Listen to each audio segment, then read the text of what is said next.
Pues si me ponen la primera. Bueno, buenas tardes a todos.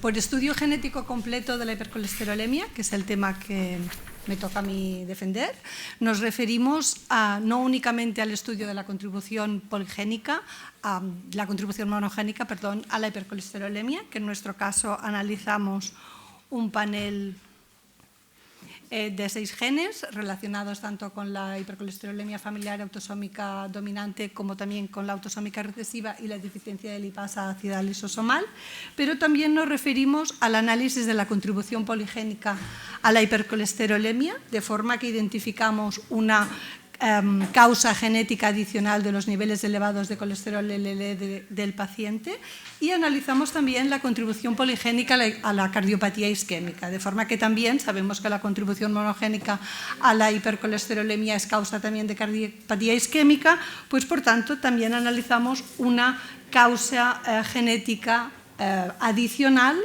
a la cardiopatía isquémica, que además esta contribución poligénica a la cardiopatía isquémica junto con el análisis de la contribución poligénica a la hipercolesterolemia nos posibilita la estratificación adicional del riesgo cardiovascular, me acerco más, ¿no?, de estos pacientes con hipercolesterolemia.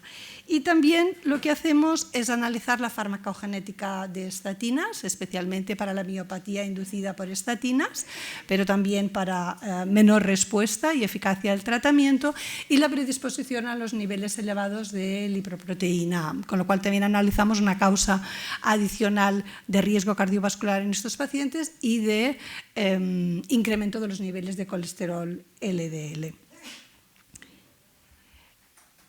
Este estudio genético completo de la hipercolesterolemia está totalmente alineado con las recomendaciones del panel de expertos del JAC publicadas en el 2018, de forma que analizamos los 3 genes canónicos implicados en la HF, pero también el gen ApoE, también el gen responsable de la HF autosómica recesiva, también una fenocopia, como es la deficiencia de lipasa ácida lisosomal, también analizamos la contribución poligénica a la hipercolesterolemia y también, en nuestro caso, la predisposición genética a los niveles de lipoproteína elevada. Por tanto, creemos que es un estudio genético que se puede considerar gold estándar.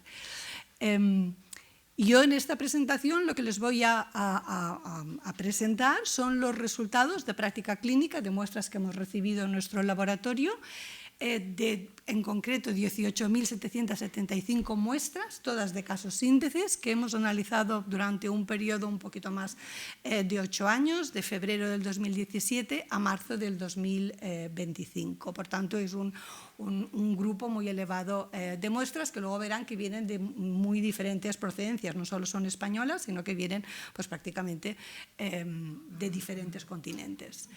En base a la información que al solicitar los estudios ustedes nos refieren, pues vemos que el 61% son hombres y que un 28% son mujeres, y que lo que respecta a los niveles de colesterol LDL, el rango oscila entre 50 y 1000 de las muestras en que nos facilitan esta información, que luego verán que hay una gran cantidad de muestras en que no se nos facilita ninguna información. El promedio es de 196,6 y prácticamente en un 40% de las muestras refieren que los pacientes ya están en tratamiento al solicitar el estudio genético. Por lo que respecta a los resultados de la puntuación clínica de la red de clínicas de lípidos holandeses, vemos que el 7% tienen un diagnóstico clínico de certeza, un 22% de probable, un 18,5% de posible, y que hay una gran cantidad de muestras en que esta información no nos es facilitada, que es un 52%. Por tanto, de aquellas muestras en que sí que disponemos de información sobre la puntuación, en el 61% tienen como mínimo un diagnóstico clínico de probable HF con como mínimo una puntuación de 6. Por lo que respecta a los resultados del análisis monogénico global del panel de los 6 genes, vemos que en un 27% de las muestras emitimos un resultado de compatible o confirmación o positivo para entendernos, en un casi un 15% de las muestras se emite un resultado no concluyente porque únicamente detectamos variantes de significado clínico incierto, y en un 58% de las muestras el resultado es de no confirmación de HF o negativo, para entendernos y para resumirlo. Por tanto, en casi el 42% de las muestras analizadas detectamos variantes con o con potencial implicación clínica en la HF. Y vemos que estos resultados del panel global son básicamente a expensas de los resultados para HF, para el análisis de los 4 genes implicados en la hipercolesterolemia autosómica dominante, porque los resultados tanto para hipercolesterolemia autosómica recesiva como para la deficiencia de lipasa ácida lisosomal, la inmensa mayoría de las muestras son negativas, aunque hemos detectado 4 muestras para la hipercolesterolemia autosómica recesiva y 10 para la deficiencia de lipasa ácida lisosomal, que son compatibles o positivas para estos diagnósticos. Cuando hacemos un análisis conjunto de los resultados de la puntuación con los resultados del análisis genético, vemos que las muestras positivas son las que tienen una mayor probabilidad de tener un diagnóstico de certeza, y al revés, que las muestras con un diagnóstico, con una puntuación clínica de certeza son las que tienen la mayor probabilidad de tener un diagnóstico genético positivo. Que las muestras negativas son las que también tienen una mayor probabilidad de tener una puntuación clínica de posible, y al revés, que las muestras con una puntuación clínica de posible son las que tienen una mayor probabilidad de tener un diagnóstico de no confirmación o negativo. Pero también vemos que existe un porcentaje de muestras que no es despreciable, que es un 10,3%, con una puntuación clínica de posible, HF, y que tienen un diagnóstico genético compatible o positivo para HF. Respecto al análisis de la contribución poligénica a la hipercolesterolemia, en nuestro caso analizamos una puntuación de riesgo genético o GRS, publicado ya en el año 2013 por Talmud, que es el LDC Score, que analiza 12 variantes genéticas tipo SNP que están relacionadas con el incremento de los niveles de colesterol LDL. Estas variantes se analizan de forma global, se obtiene un valor y este valor se clasifica en deciles, de forma que aquellos valores en los 2 primeros deciles descartamos que tengan una hipercolesterolemia poligénica, aquellas muestras con valores del GRS en los 2 últimos deciles, 9 y 10, confirmamos que hay una contribución poligénica a la hipercolesterolemia, y aquellas muestras con valores en los deciles intermedios, pues la probabilidad es intermedia. Pero básicamente lo que nos interesa es descartar o confirmar la contribución poligénica. Y vemos que en estos más de 18.000 casos índices analizados, el 30% se detectaba una contribución poligénica a la hipercolesterolemia y en un 9% se descartaba. Y cuando correlacionamos estos resultados con el diagnóstico genético de HF, pues vemos que las muestras positivas son las que tienen una mayor probabilidad de que descartemos que haya una contribución poligénica, y esto tiene sentido porque en estas ya hemos identificado una causa genética, que es la contribución monogénica, que es la responsable de sus niveles elevados de colesterol LDL, y que las muestras negativas son las que tienen una mayor probabilidad de que detectemos una contribución poligénica a la hipercolesterolemia. Además, también vemos que hay un 23% de las muestras positivas en las que también se confirma la presencia de otra contribución genética a los niveles elevados de colesterol LDL, monogénica y poligénica. Y según diferentes estudios, esto incrementaría el riesgo cardiovascular de estos pacientes. Por tanto, identificaríamos un subgrupo de pacientes con un riesgo más elevado. Y también destacar la utilidad de la contribución poligénica en aquellas muestras negativas que tengan un fenotipo clínico muy claro y que haya una alta sospecha de una HF. En aquellas muestras en que descartemos una contribución poligénica, quizás valdría la pena indagar otras causalidades, porque no estamos identificando, hemos descartado otra causa de sus valores elevados de colesterol LDL. Y en las muestras con un resultado no concluyente, en las que únicamente identificamos variantes de significado incierto, y Afutema en el 2018 apuntó que podría ser también útil los resultados de la hipercolesterolemia poligénica, de forma que aquellas en que se descarte una contribución poligénica, podría ir a favor de que esas variantes, que no sabemos hoy en día con la información disponible si están implicadas o no en el fenotipo, quizás podría ir a favor de que sí que podría estar implicadas. Y en cambio, en aquellas muestras en que detectamos una contribución poligénica, iría más en contra de que estuvieran implicadas. Y esto se podría utilizar junto con los análisis de segregación familiar, con estudios de funcionalidad si se disponen, para intentar clasificar mejor a estas variantes. Perdón. Por lo que respecta al análisis de la contribución poligénica a la cardiopatía isquémica, en nuestro caso analizamos otra puntuación de riesgo genético, otro GRS, que es el GRS CardioEncode, que ha sido desarrollado por un grupo de expertos de nuestra compañía. Este GRS también analiza 12 variantes genéticas, también tipo SNPs, pero que son absolutamente independientes de los niveles de colesterol LDL y además son independientes de otros factores de riesgo clásicos. Son independientes del HDL, de los triglicéridos, de la diabetes, de los niveles de presión arterial. En este caso, el valor que se obtiene del GRS se clasifica en quintiles de riesgo, de forma que aquellos valores en el quintil 1 se consideran de riesgo genético bajo, en los quintiles 2, 3 y 4 de riesgo genético intermedio y finalmente aquellos que están en el quintil 5 se consideran de riesgo genético alto. En el análisis de estos más de 18.000 casos índices, nosotros detectamos que prácticamente el 20% están en el quintil de riesgo poligénico. Y que además hay un 5% que tienen valores dentro de esta categoría de riesgo poligénico elevado con un riesgo muy elevado, que son los que se sitúan en esta franja con los valores más elevados. En población general, esta carga poligénica tan elevada se equipara a un riesgo coronario equivalente al HF heterocigota.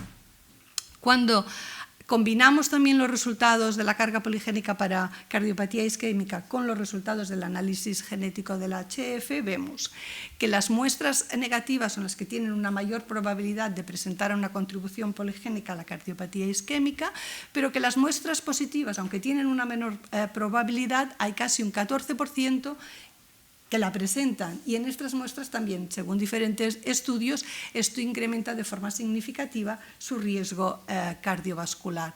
Hay diferentes estudios que están apuntando a que la carga poligénica de riesgo coronario modula el riesgo de cardiopatía isquémico conferido por los niveles de colesterol LDL. No es lo mismo tener 160 o 130 o 190 y tener una carga poligénica baja o una carga poligénica elevada. En base a este estudio que les presento ahora, realizado con el GRS CardioEncode y que ya se ha sometido y está pendiente de ver si es aceptado, obtenemos resultados también alineados con estos estudios.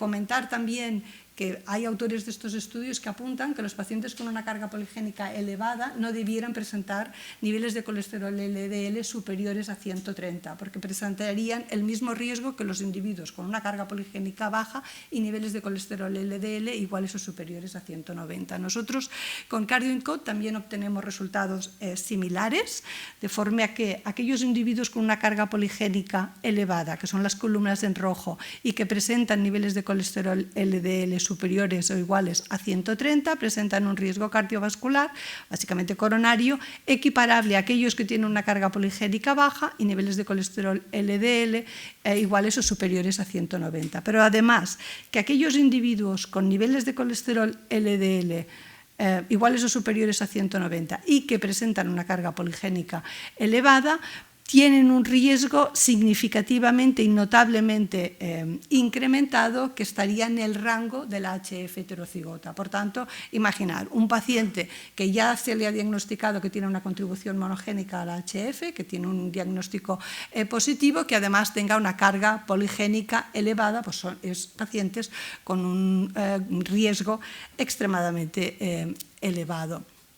En resumen, y para no alargarme más, El análisis genético completo de la hipercolesterolemia nos proporciona información sobre otras causas genéticas de los niveles elevados de colesterol LDL, más allá de lo que es propiamente el análisis monogénico, que también puede orientar sobre la posibilidad de seguir indagando en otras causas genéticas poco estudiadas o poco conocidas, especialmente en individuos con un fenotipo muy claro y que tengan un estudio monogénico negativo y sin hipercolesterolemia pologénica, también negativo, que también nos puede dar argumentos en favor o en contra de la implicación de las variantes de significado clínico incierto, que podemos también tener en cuenta junto con los análisis de segregación familiar y los estudios funcionales, que también aporta información sobre las bases genéticas de la heterogeneidad clínica de la contribución monogénica, que es también conocida, y finalmente que posibilita la estratificación adicional del riesgo cardiovascular, identificando un subgrupo de pacientes con un riesgo extremadamente elevado.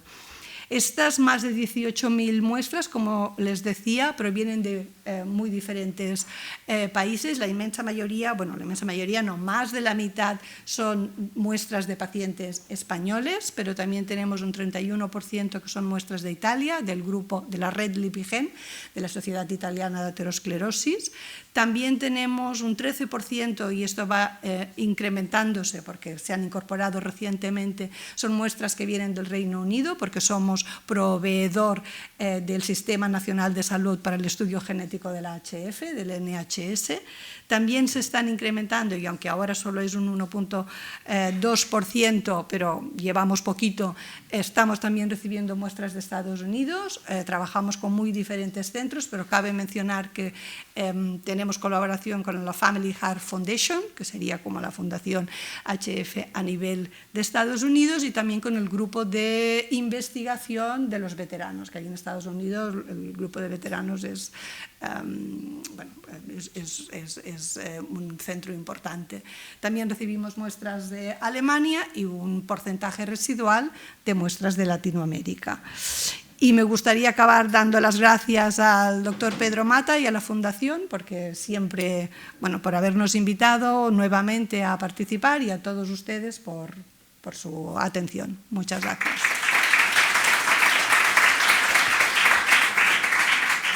¿Hablo con este o con aquel? Directamente. La voy directamente.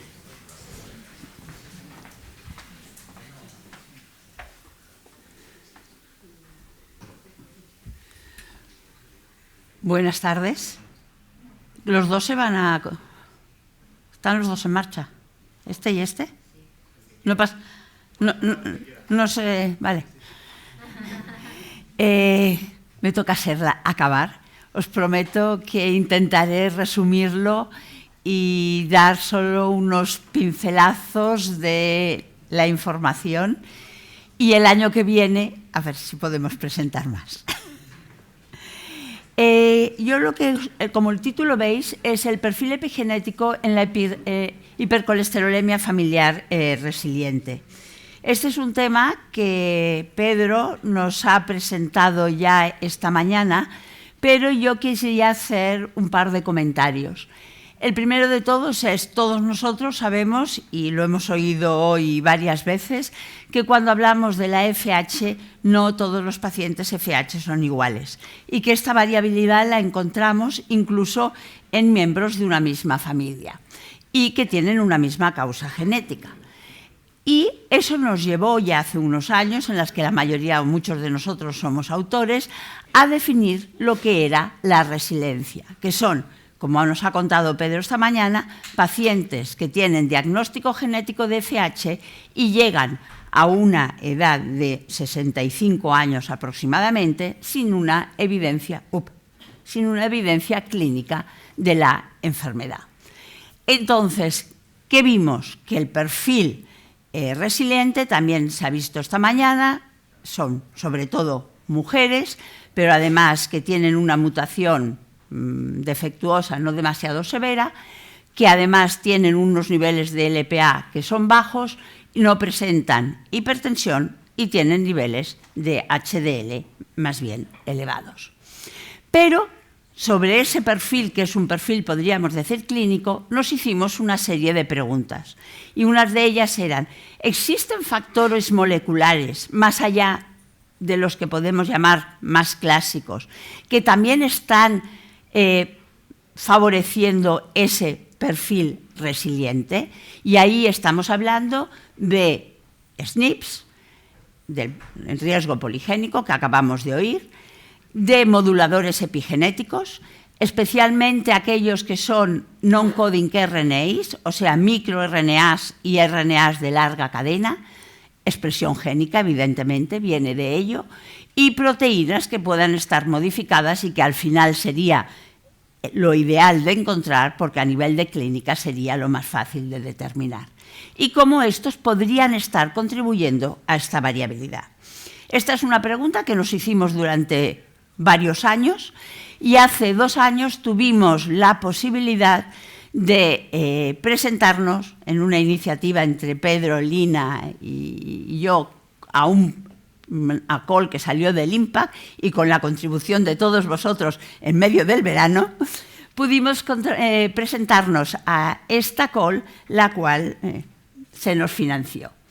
Y es el proyecto en el que estamos trabajando en este momento y de la cual os voy a presentar algunos resultados. Como os he dicho, uno de los factores que nosotros pensamos que podía obtener un papel son los RNAs no codificantes. De hecho, los RNAs no codificantes representan una gran parte del transcriptoma. Y entre ellos tenemos los microRNAs y los long non-coding RNAs, aparte de otros que pueden ser minoritarios o por lo menos su relevancia hasta el momento no está bien estudiada.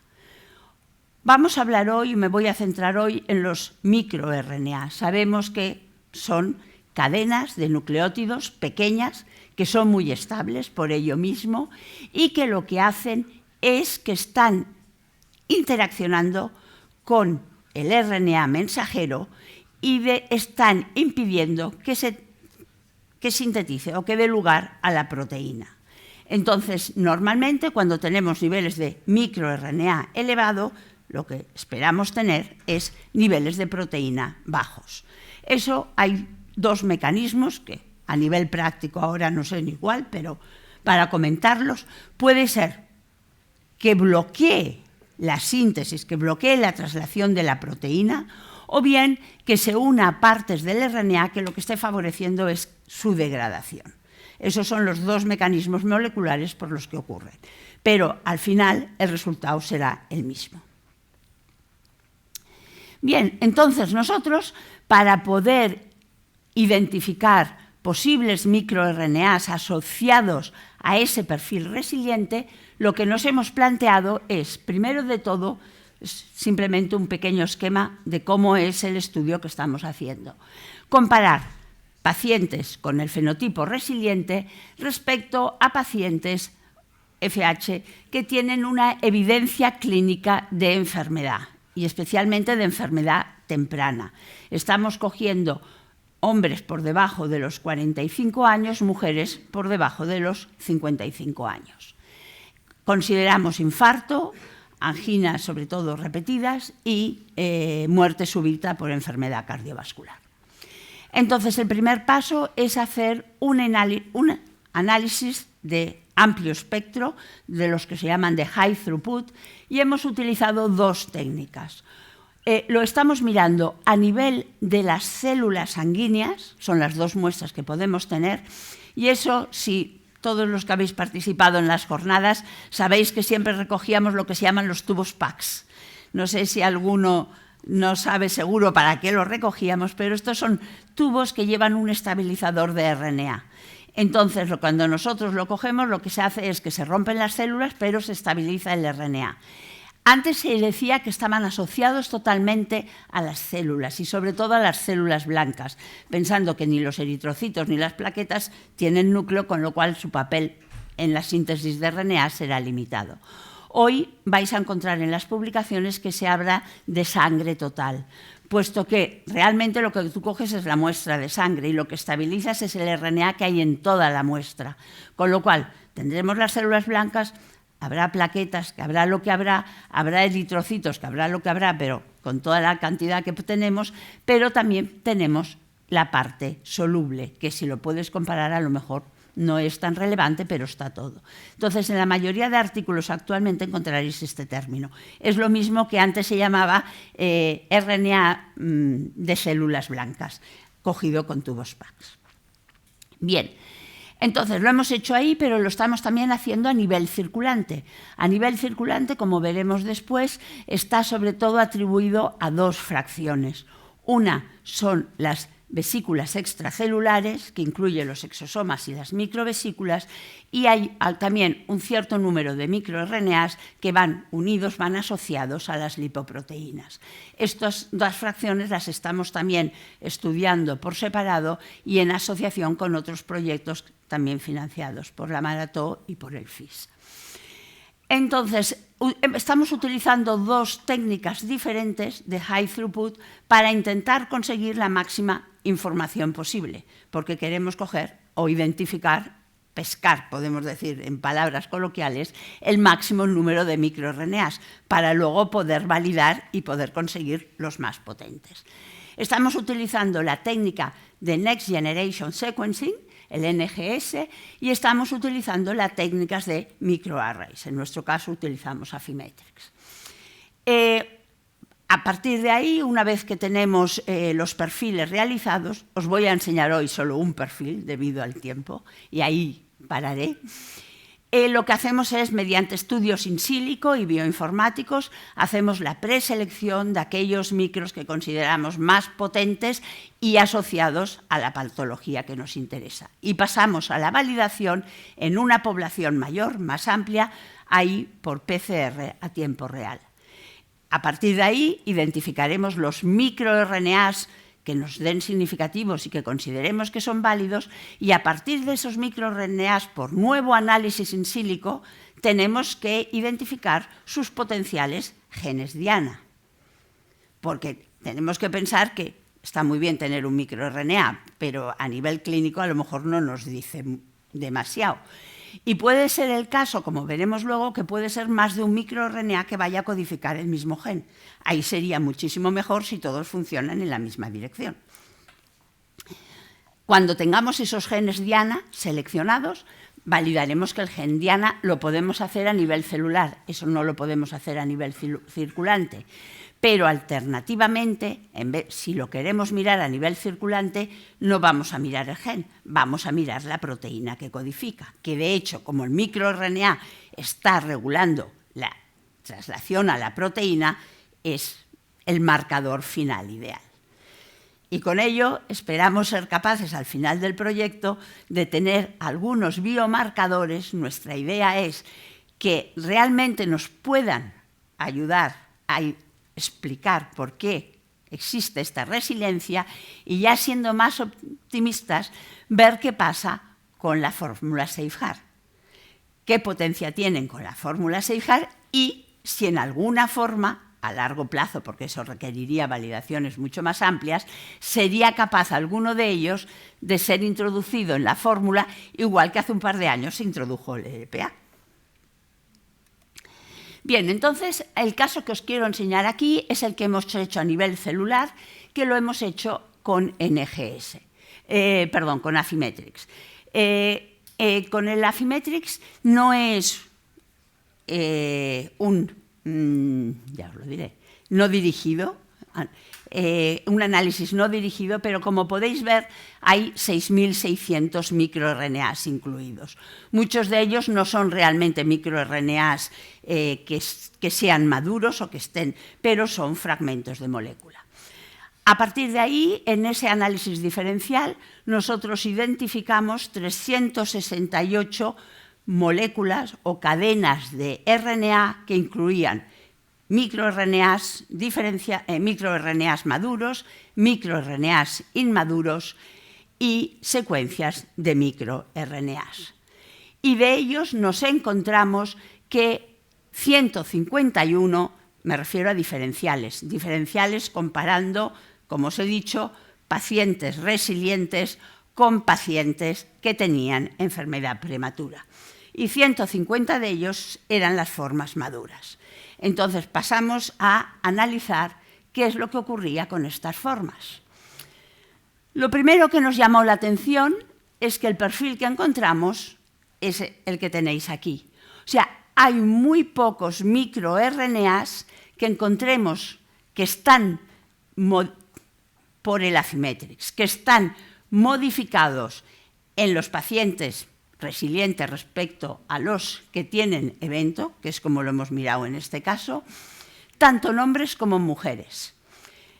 Eso no quiere decir que no estén en la mujer o que no estén en el hombre. Pensar que el Affymetrix es una técnica de high throughput, pero no es la sensibilidad de una PCR. Con lo cual puede ser que en el momento que hagamos las PCRs los detectemos en los dos. Pero lo que sí que está claro es que son diferenciales en unos y no son diferenciales en el otro. O sea, es como lo que hablábamos esta mañana, hombres y mujeres tienen un perfil diferente. Aquí os he puesto solo la estrategia que seguimos, en este caso, para identificar los microRNAs, que lo que hicimos es decir, vale, tenemos 87 y 20 que salen en esta población, o en hombres y mujeres, pero puede ser que hayamos cazado microRNAs que de hecho sean diferenciales en ellos, pero que no estén realmente relacionados con la enfermedad cardiovascular o con la enfermedad coronaria aterosclerótica. Entonces, para hacer una primera limpieza y empezar a trabajar con aquellos que podrían ser más potentes, lo asociamos a enfermedad coronaria. Y de esos microRNAs encontramos que de los diferenciales había 34 en hombres, no, perdón, que he dejado 1 y 2, el 1 es el hombre, el 2 es la mujer. Había 34 diferenciales en hombre y 14 en mujer. Pero ahí nos basábamos en diferencia por valores estadísticos. Dijimos, bueno, vayamos a precisar un poco más y dentro de estos que dan diferenciales solo cogemos aquellos que como mínimo cambian 1,5 veces. Y entonces nos quedaron los de abajo, que podéis ver aquí. En este caso, también, si os fijáis, solo he puesto los que están up-regulados, con la idea de que al estar up-regulados en los sanos, podríamos decir, en los resilientes, quiere decir que están down-regulando genes. El estudio contrario también lo hacemos para tener el espectro completo. Y entonces el siguiente paso que vamos a hacer es, en este momento, la validación de estos microRNAs en una población más amplia para ver que cuando lo hacemos cuantitativamente se repiten los resultados, incluyendo además los down regulados y los que os quiero enseñar con más detalle a continuación. Esta imagen era simplemente para indicaros que en un primer screening también buscamos los genes que son diana o que están asociados a esos microRNAs. La figura parece una flor muy bonita, pero lo que nos está indicando aquí es que realmente están bastante relacionados todos estos genes y que realmente están formando núcleos, o los microRNAs están formando núcleos de genes asociados a ellos o regulados por ellos que realmente están interaccionando. No es que uno no salga por un lado y el otro totalmente por el contrario. Pero aquí, de forma para expandir lo que estábamos hablando del fenotipo del hombre y la mujer o las diferencias que pueden haber en la regulación en hombre y mujer en la hipercolesterolemia familiar, nos llamó la atención lo que veíamos aquí. De esos no os he puesto los dos finales porque es que no son conocidos, con lo cual. Pero de esos 6 genes que teníamos aquí, dijimos, bueno, tenemos 6 genes que son comunes. Vayamos a mirarlos. Pero es que nos hemos encontrado que estos 6 genes comunes están disminuidos en los sanos, en la mujer, mientras que están aumentados en el hombre. O sea, perdón, microRNAs, os he dicho genes. Quiere decir que son microRNAs que están cambiados en el hombre y en la mujer, pero que están actuando de alguna forma por vías diferentes. En el caso de la mujer, los tres, bueno, voy a mirar aquí, los tres genes que tenemos en la parte superior, evidentemente un micro puede regular muchos genes, pero estos 3 micros tienen en principio un papel que sería más bien protector cuando está disminuido, que es lo que vemos en los no eventos en la mujer. Mientras que este micro de aquí, las características más importantes o los genes asociados más importantes serían al revés, sería proaterosclerótico. Evidentemente es un balance de ellos. Son los que está modificado o está aumentado en el hombre. O sea, en el hombre aumentado tendría un papel protector. En la mujer disminuido no tendría un papel realmente protector. Pero lo que esto nos está indicando, y que es algo parecido que no os lo voy a enseñar hoy, pero sí que lo estamos viendo a nivel plasmático, es que los comportamientos son diferentes. O sea, nos viene a indicar que el fenotipo que regula esa resiliencia en el hombre y en la mujer puede ser que no sea exactamente, que no vaya por las mismas vías metabólicas o que no esté en los mismos tempos.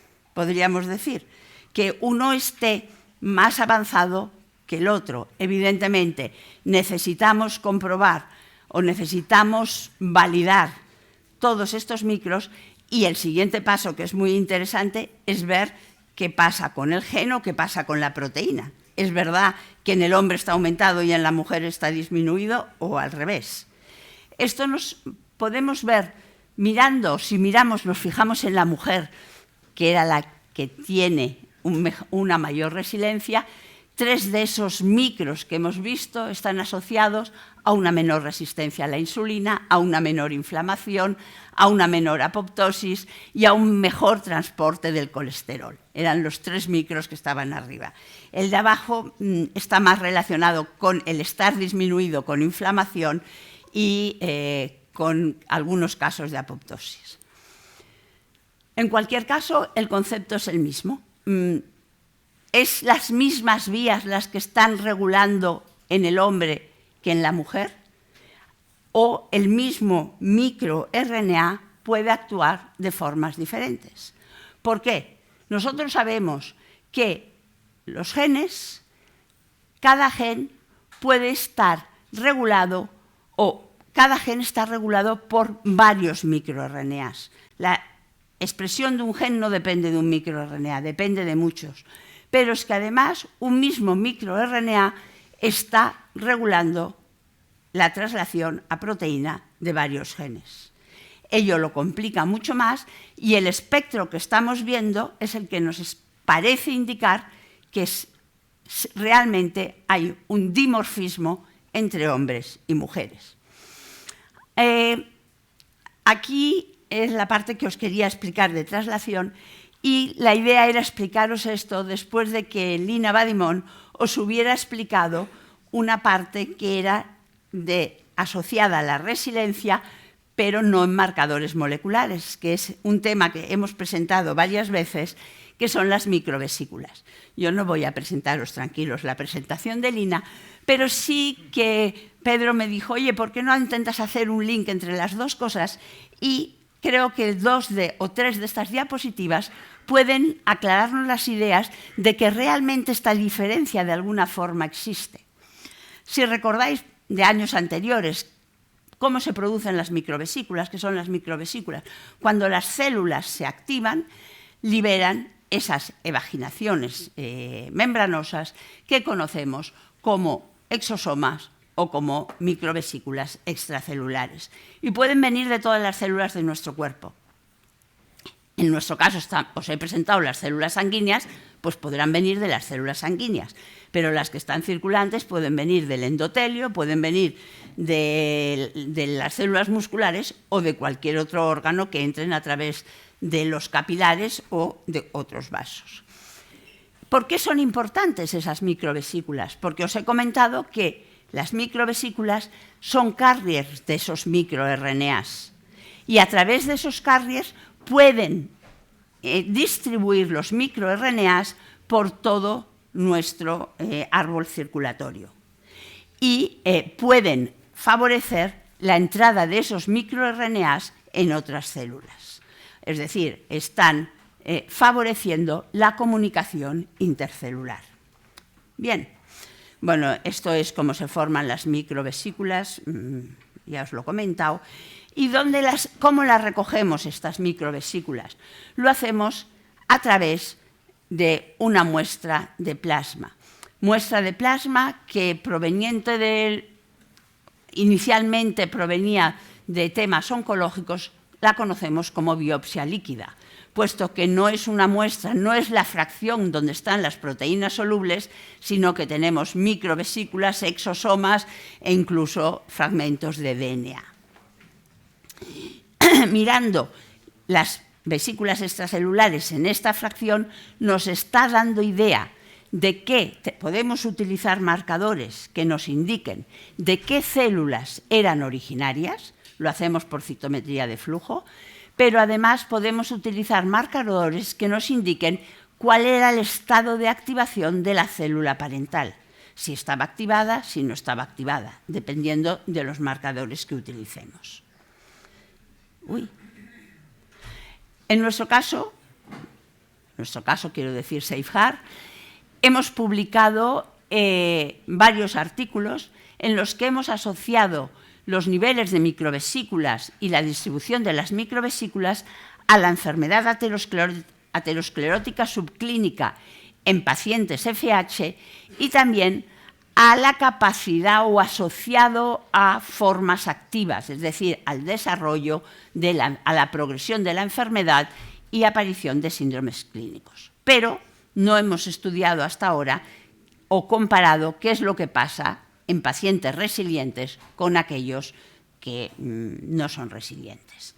Por eso, con Lina planteamos este estudio en el que se trata de comparar las microvesículas circulantes en adultos o gente por encima de los 65 años con y sin evento cardiovascular y luego compararlo con una población realmente joven. Para ir rápido, y porque tampoco era el tema que os tenía que presentar, solo quiero presentaros un par de datos en la población resiliente o en la población mayor de 65 años.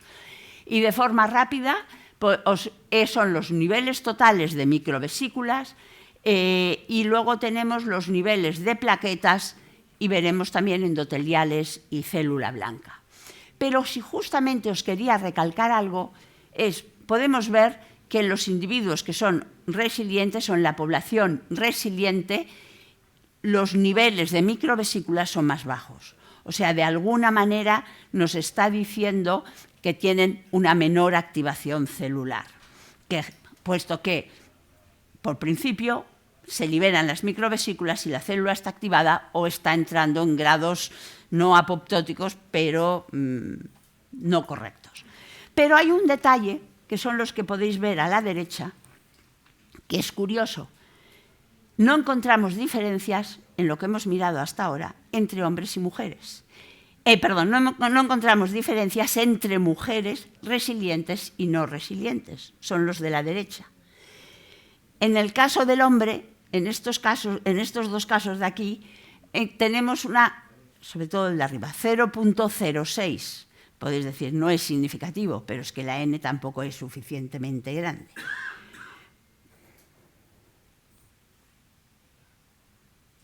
Uy, se perdió una. Bueno, os la cuento.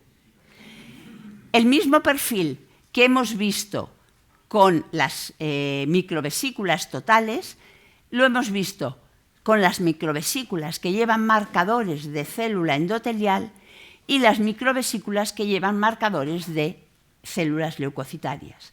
Quiere decir que en las mujeres no hemos visto una diferencia significativa entre el número de microvesículas liberadas en un caso y en el otro, resiliencia frente a evento, pero en los hombres siempre, cuando hay un evento, o en los casos que han tenido un evento, hay más microvesículas circulantes que en los que son resilientes, sugiriéndonos que hay una diferente respuesta o una diferente capacidad de responder en un sexo que en el otro. El estudio, por el momento, está en este estadio, con lo cual esperamos pronto o la próxima reunión tener más resultados al respecto. De lo que os he comentado, yo creo que podemos sacar unas pequeñas conclusiones. O sea, está claro que hay un perfil de microRNAs diferencial en sangre total en pacientes que son resilientes. Eso lo tenemos muy claro, si lo comparamos con aquellos que tienen una enfermedad clínica. Y que esas diferencias están relacionadas con el sexo, no son las mismas en los hombres que en las mujeres.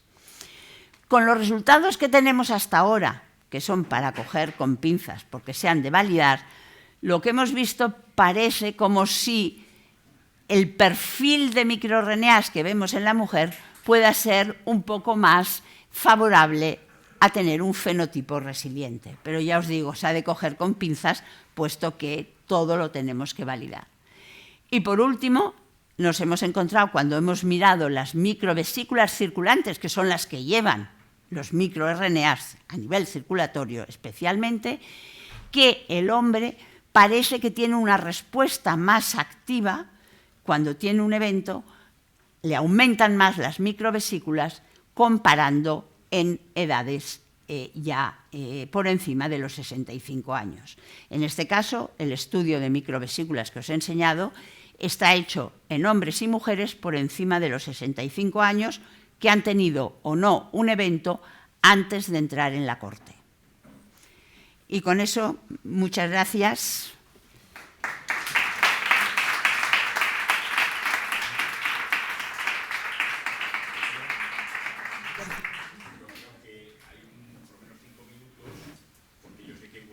Que está interesada en preguntar. En un principio, me parece que es un tema muy interesante.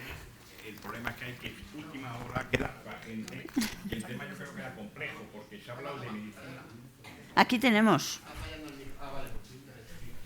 No, tú. Ah. Sí, en un principio creo que la síntesis que se ha hecho, que es dentro de la complejidad, ha quedado patente que también desde el punto de vista que nos están diciendo y apuntando, es que igual que se habla de la medicina personalizada, por qué unos van bien, otros no van bien, o por qué es distinto, se planteaba de cambiar la edad de actuación en hombre y mujer, pues se ha visto indirectamente que la patología a nivel de estudios de microRNAs, ¿no?, que va viendo la genética, se va viendo la complejidad y viene a apoyar de que hay que individualizar, no solamente por individuos, sino también tener en cuenta el sexo, que es un factor de riesgo de mayor actuación o no, como se ha visto. Respecto ya a preguntar, yo creo que es un buen momento de preguntar, porque hay gente que hace tanto para preguntar de microRNAs como de poligénica o no poligénica, gente que trabaja con ello. No sé si Carmen, por ejemplo, tiene interés en alguna pregunta especial. Yo tengo para Marta una, si puedo. Es que creo que no lo he entendido, ¿eh? Cuando has comentado al principio que aquellos que tienen un diagnóstico genético más fuerte tienen menos riesgo de tener un perfil poligénico. Has presentado una diapositiva al principio. Sí, en la que comentabas que aquellos individuos FH con un diagnóstico FH por los genes más fuerte son los que tienen menos posibilidad de tener... No. ¿O es que no lo he entendido?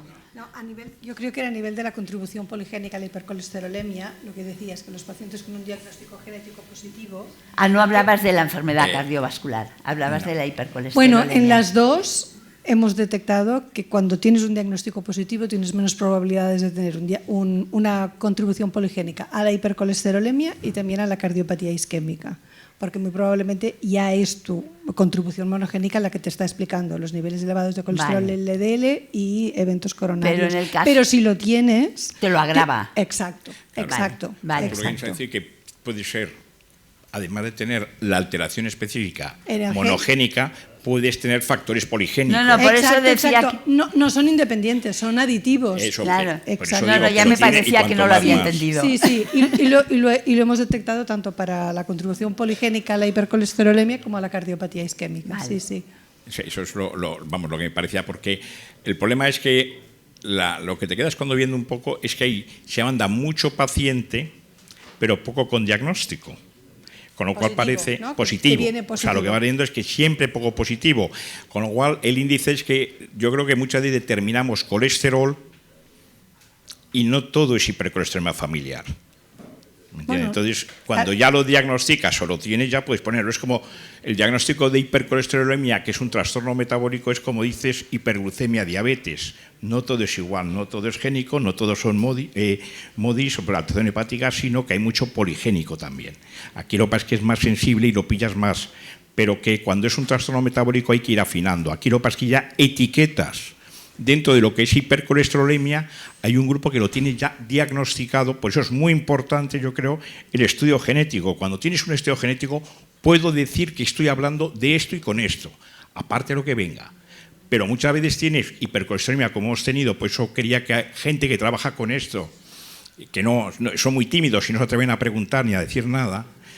Pero yo, cuando nos hemos tirado buscando hipercolesterolemias con cardiopatía isquémica, con exantelasmas, que se han muerto de cardiopatía isquémica y no había nada de hipercolesterolemia, investigando, insistiendo y convenciéndolos que me miraran, eran fitocolesterolemias. Luego determinamos los fitoesteroles y los tenían altos. Entonces, claro, cuando tú determinas colesterol, no estás determinando colesterol, estás determinando esteroles. Igual que lo que comentaba de los triglicéridos, cuando determinas triglicéridos no determinas triglicéridos, estamos hablando de glicerol muchas veces.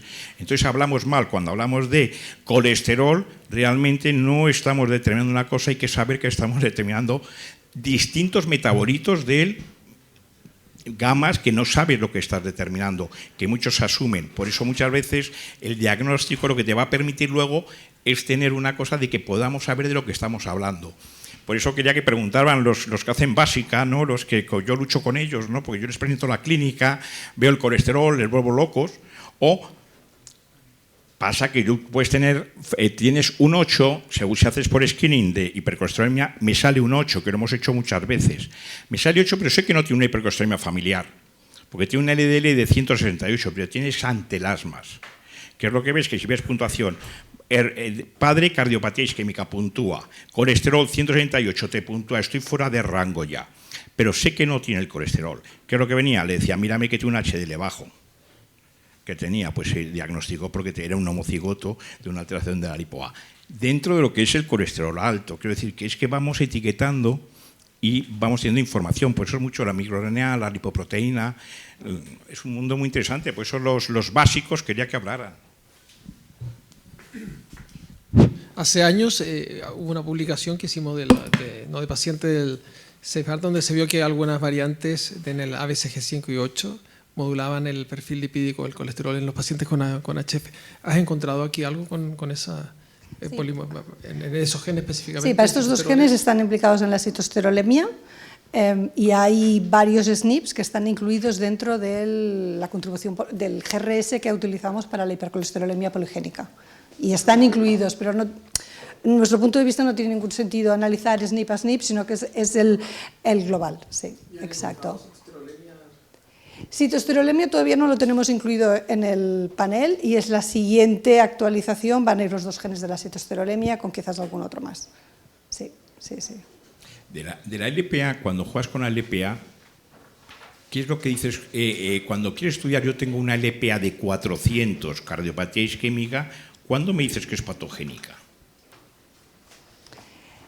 Me está preguntando sobre la predisposición genética, los niveles elevados de Claro, LPA, ¿no? Claro, nosotros yo diagnostico, tengo hipercolesterol, hablo con los genetistas, sí, tiene la mutación esta que es patogénica. Pero yo cuando les pregunto que me digan la LPA que tiene 400 y tiene, eso se hereda además que viene así, y tiene cardiopatía, pues todavía no me han concretado nada y estoy esperando que me concreten. Sí, nosotros lo que hacemos es el análisis de dos SNPs, que son los que más estudiados y que están asociados con niveles elevados de LPA y también con mayor probabilidad de estenosis de la válvula aórtica. Y esto está bien documentado y hay muchas publicaciones. Y lo que hacemos es determinar si alguno de los dos, o los dos, es decir, cualquiera de ellos es positivo, detectamos una predisposición genética elevada y recomendamos que si el paciente no se ha hecho ya un análisis del LPA, que se lo haga. Y en aquellos que ya tienen niveles elevados se correlaciona también con mayor riesgo cardiovascular. Sí, el problema, digo, igual que cuando miras los microRNA, en la clínica estamos pidiendo ahora mucho el EPA porque ya en el diagnóstico de diabetes te exigen que lo pidas, pero no tienen cardiopatía isquémica. Hay muchos que no tienen nada y son unos niveles muy altos, de 200, 300. Entonces hago el SNP porque lo que se está viendo ahora que igual es la funcionalidad. Entonces igual que no tengo cardiopatía isquémica, tiene unos niveles muy altos, pero la funcionalidad de la LPA no está tan clara. Entonces lo que ya no sé yo es si me estoy encontrando ese pool de pacientes a quién, que es lo que luego veremos, debemos de tratar, porque si tengo un HDL, que es lo que veía, si una hipercolesterolemia familiar, que siempre lo pedíamos como factor, que cuando podíamos, si lo tenía alto, le ponía PCKS9, que fue lo que te ponían para tener más aquí, lo que ya no sé es en población de no tanto riesgo, que no tenía nada y lo pides. Entonces, yo por eso te decía que el SNP, cuando ponéis esos que los tenéis catalogados, ¿se sabe que tiene relación de niveles altos con cardiopatía o puede un sujeto normal tenerlos también altos, sin cardiopatía? Bueno, se correlacionan, lo cual no es sinónimo de, es mayor probabilidad de niveles altos de LPA y mayor probabilidad de riesgo cardiovascular aterosclerótico. Pero no es sinónimo de eso, aumenta la probabilidad. No es como cuando tú dices que es patogénico. Sí, es muy compleja la molécula. Sí, exacto. Para LPA no son variantes monogénicas, es susceptibilidad genética por SNPs. O analizas las repeticiones del Kringer. Yo lo digo porque el clínico lo tiene que tener muy claro, o sea, que ahí es donde es un terreno un poco más comprometido, que ahí es donde igual tienes que pedir que realmente tenga riesgo cardiovascular. Si no tiene riesgo cardiovascular y tiene niveles muy altos, no sé si se debe tratar o no. Vamos, es lo que yo digo, lo que yo pregunto. Yo lo dejo más abierto a los clínicos. Vamos, pues eso, lo que digo es que es muy interesante lo que se va tocando aquí desde la investigación, desde ir viendo el tema, porque te plantea preguntas que creo que son realmente importantes, que la LPA se pide mucho, se hace mucho, va a salir un fármaco, pero realmente la funcionalidad o tener una etiqueta que igual que tenemos de la hipercolesterolemia o vas mirando, igual lo que te permite es ver biomarcadores o microRNAs que sean patogénicos con un colesterol con otro que igual te puede ayudar. Sí, sí. Vamos, digo yo. No.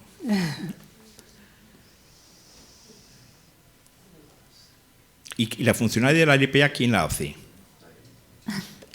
¿Quién estudia la funcionalidad de la LPA? Nosotros análisis genéticos. No, se hace muy poco porque es complicado. Bueno, no, ya. Entonces ya, yo creo que el año que viene yo creo que se pueden hacer más cosas y ya el doctor Mata cuando quiera puede. Muy bien. Yo puedo seguir, pero la gente ya se va.